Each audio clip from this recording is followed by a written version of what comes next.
சமீபத்தில் மறைந்த கேரளா மாநிலத்தின் முதல்வர் கம்யூனிச போராளி ஐயா அச்சுதானந்தன் அவருடைய வாழ்க்கை வரலாறு மிகவும் வியக்கத்தக்கது. ஏன் அப்படின்னா 4 வயசில் தாயை இழந்து, 5 வயசில் தந்தை இழந்து, கல்வி இழந்து, கூலி தொழிலாக, குழந்தை தொழிலாளர் தன்னுடைய வாழ்க்கையை தொடங்கி நாட்டினுடைய முதலமைச்சராக மாறிய வரலாறு என்பது மிகவும் வியக்கத்தக்கது, பாராட்டுக்குரியது. அதனால தான் அவர் இந்தியாவின் பிடல் காஸ்ட்ரோ அப்படின்னு சொல்லிட்டு சீதாராம் யெச்சூரி அவர்கள் சொல்லியிருப்பாங்க. இப்போ நம்ம பேச வேண்டியது நம்மளுடைய கூடாங்குளம் அணுநிலைக்கும் ஐயாவுக்கும் மிகப்பெரிய ஒரு தொடர்பு இருக்குது. என்ன அப்படின்னா, கூடாங்குளம் அணுவுலைய கம்யூனிசம் எதிர்த்து போராடல, ஆதரித்தாங்க. ஏன்னா அது ரஷ்யாவில் செஞ்சது அப்படின்னு சொல்லிட்டு ரஷ்யாவுக்காக அதை ஐயாவே சொல்லியிருப்பார். அதனால் புறக்கணித்தாங்க அப்படின்னா, அதனால் நல்லது கெட்டதை யோசிக்காது, மேலுமே கெடுதல். அதனால தான் கடல் ஓரங்கள் நிறுவப்பட்டது. அதிலிருந்து வரும் சூட்டுக்காகத்தான் பல லட்சக்கணக்கான லிட்டர் தண்ணியை பீச்சு அடிக்கணும். இதனால் என்ன, கடல்வாழ் ஊருங்க அந்த சூட்டில் அதை அப்படியே தண்ணி பீச்சு அடி நிறுத்தினா அலை வெடிச்சிடும், கூடாங்குளம் காலி. அதனால தான் அந்த கடல் ஓரத்தை அமைக்கப்பட்டது, அந்த தண்ணியை பீச்சு அடிக்க சொல்லி.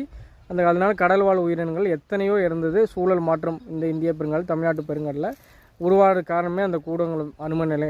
பல காரணங்களும் அதில் ஒன்று கூடங்குளம் அணும நிலை. ஆனால் இதனால தான் ஆனால் உண்மையை உணர்ந்து மக்களுக்கு உண்மையாக தேவைப்படுது அப்படின்னு சொல்லிட்டு அந்த கம்யூனிஸ்ட் தத்துவத்தை எதிர்த்து அவர் போராட்டத்துக்கு களத்துக்கு வந்திருந்தார். ஆனால் அவரை விடலை அப்படின்னு சொல்லிட்டு அவரை கட்டுரையில் எழுதியிருப்பார். இதில் பார்க்க வேண்டியது என்ன அப்படின்னா, ரஷ்யாவிலேருந்து வந்தங்காட்டி கம்யூனிஸ்ட் புறக்கணிச்சுக்கிறாங்க. என்னுடைய நிலம் இது, அது பாதிக்கப்படும் அப்படின்னு சொல்லிட்டு அவங்க யோசிக்கல.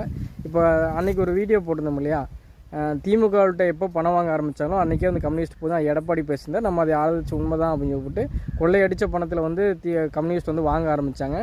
அதனால கம்யூனிஸ்டோட கொள்கையே போச்சுங்க. அதனால கம்யூனிஸ்ட் அதிலேயே ஃபெயிலியர் ஆகிட்டாங்க அப்படின்னு சொல்லிட்டு நம்ம சொல்லியிருந்தோம். அதுக்கு அவர் சொல்ல வேண்டியதை நாங்கள் திமுகட்டு வாங்கி அப்படி திமுகட்டு கொடுத்தோம் அப்படிங்கிறாங்க. திமுகட்டு வாங்கி திமுகட்டு கொடுக்குறக்கு எதுக்கு நீங்கள், அதுக்கு அவங்களே கொடுக்க சொல்லிட்டு போயிருக்கலாம்ல. ஏதோ ஒரு சப்பக்கட்டு உண்மையாக இருந்தீங்கன்னா சரி, அது உண்மையை உங்களுக்கு தான் தெரியும். ஆனால் அதில் புரிஞ்சுக்க வேண்டியது நம்ம தெளிவாக தெரியுது. அங்கேருந்து அங்கே வாங்குறதுக்கு நீங்கள் எதுக்கு அப்படிங்கிறது கொஞ்சம் யோசிக்க வேண்டியதாக இருக்குது.